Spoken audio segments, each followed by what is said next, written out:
According to Sir, he said that when Jesus Christ was speaking about the Holy Spirit was already in the earth where Jesus Christ was. And I want to ask, where was the Holy Spirit?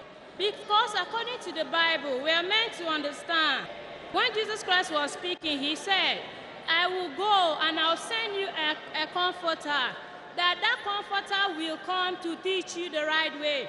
So I want to ask, where was the Holy Spirit then?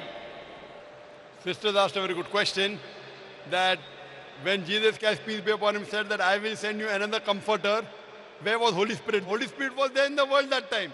That's what I told you. Holy Spirit was there before Jesus Christ, peace be upon him, was born. The Bible says the Holy Spirit was there in the womb of Elizabeth before Jesus Christ, peace be upon him. It was there when Jesus Christ, peace be upon him, was baptized. It was there many places.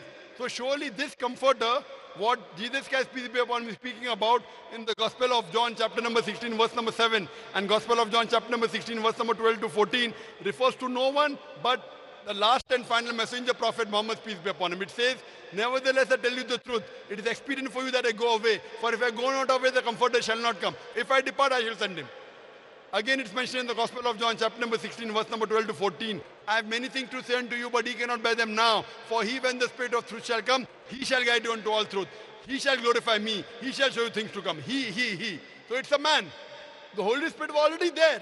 That's the reason this comforter in no way can refer to the Holy Spirit. It's a misunderstanding. This comforter, what Jesus Christ, peace be upon him, is talking about is no one but the last and final messenger, Prophet Muhammad, peace be upon him. Hope that answers the question.